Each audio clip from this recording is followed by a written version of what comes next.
निशर्त के सिपाही भारत माँ की रक्षा के लिए सीमा पर जाकर अपने प्राण न्योछावर करने के लिए भी तैयार हैं।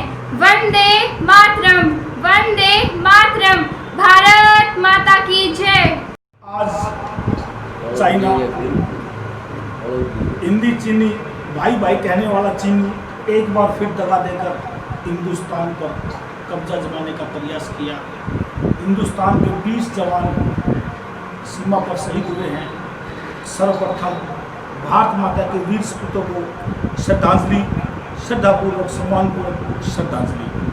आज समाचार कार्यालय में INSO कार्यकारिणी अध्यक्ष रेखा गुलिया जी आए हैं। रेखा जी, आपका स्वागत है। जो हमारे देश के 20 जवान सीमा की रक्षा करते करते शहीद हुए हैं, आपका उन शहीद परिवारों और चाइना की स्थिति पर अपने विचार रखेंगे, माइक लेके। Thank you sir. सबसे पहले जो शहीद हुए हैं, हमारे 20 शहीद हुए हैं, उन सभी को श्रद्धांजलि, भावपूर्ण श्रद्धांजलि।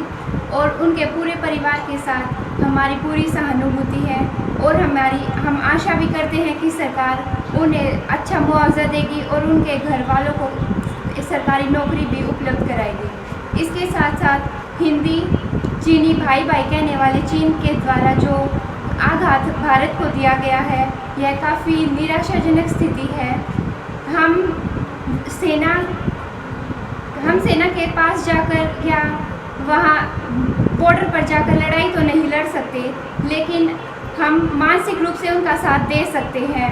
पूर्ण रूप से चीनी उत्पादों, वस्त्रों या जिस भी प्रकार के उत्पादों का प्रयोग हमारे द्वारा किया जाता है, हमें उसका पूर्ण रूप से बहिष्कार करना चाहिए। उसके लिए चाहे हमें हमारी ज़रूरतों को कम करना पड़े, लेकिन चीनी उत्पाद का प्रयोग बिल्कुल भी नहीं करना चाहिए। हमारा भारत एक आर्थिक रूप से पूर्ण मजबूती चीन को प्रदान करता है। हम उसे आर्थिक रूप से तोड़कर ही सेना द्वारा बॉर्डर पर भी हरा सकते हैं। इसलिए मेरा सभी से यही निवेदन है कि वे चीनी उत्पादों का प्रयोग कम से कम करें। इसका कहना है अगर सरकार के आदेश होंगे और जरूरत पड़ेगी तो सीमा पर जाकर भी हम चीन के सामने लड़ाई लड़ेंगे। शाबाश बेटा, आप जैसी बहादुर बेटी इस देश पर दौरे हैं। आप इस राजनीतिक स्थिति में हरियाणा में भाजपा और JJP का गठबंधन है, आप इनडायरेक्ट रूप से डायरेक्ट रूप से सरकार में शामिल है। मैं आपसे एक सवाल पूछता हूँ, इस सीमा पर बिना लड़ाई के 20 जवानों का मरना, शहीद होना, 20 जवानों का शहीद होना, कहीं ना कहीं सरकार की कूटनीति या विदेश नीति या कहीं ना कहीं चूक तो है।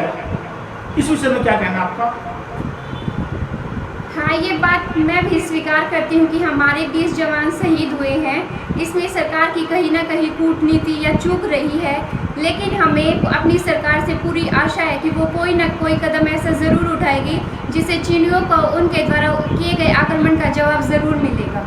हम सीमा पर जाकर लड़ तो नहीं सकते, लेकिन चीन की कमर तोड़ सकते हैं। चीन की आर्थिक कमर तोड़ने का उन्होंने बताया है। चीन द्वारा उत्पादित किसी भी वस्तु का उपयोग नहीं किया जाएगा, चीन का बहिष्कार किया जाएगा, चीन की हर वस्तु का बहिष्कार किया जाएगा। आर्थिक कमर तोड़कर हम देश की रक्षा कर सकते हैं। आर्थिक रूप से कमजोर चीन भारत की सीमा को छू नहीं पाएगा। शाबाश बेटा, आपके हौसले को। अब अगर यही सिलसिला चलता रहा, चीन और भारत के बीच ये झड़पें चलती रही, अगर युद्ध की स्थिति आती है तो आप क्या करेंगे या इस देश को क्या करना चाहिए? अगर हमारी सरकार के द्वारा या INSO के द्वारा कोई भी आदेश जारी किया जाता है और अगर हमें आदेश मिलता है कि हम सेना के लिए बॉर्डर पर जाकर लड़े, तो हम वो भी करेंगे।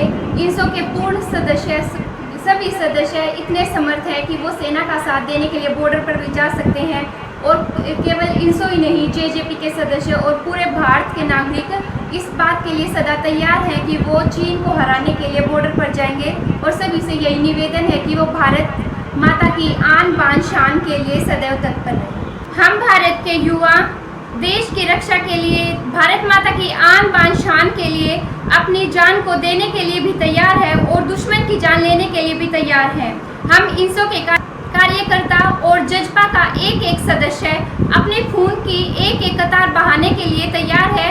अगर ज़रूरत पड़ी हम भाई दुष्यंत के सजग सिपाही हैं। अगर उनका एक आदेश हुआ तो हम अपना खून बहा भी सकते हैं और दुश्मन का खून बहाने में सेना की सहायता भी दे सकते हैं। भारत माता की जय। भाई दुष्यंत चौटाला जिंदाबाद।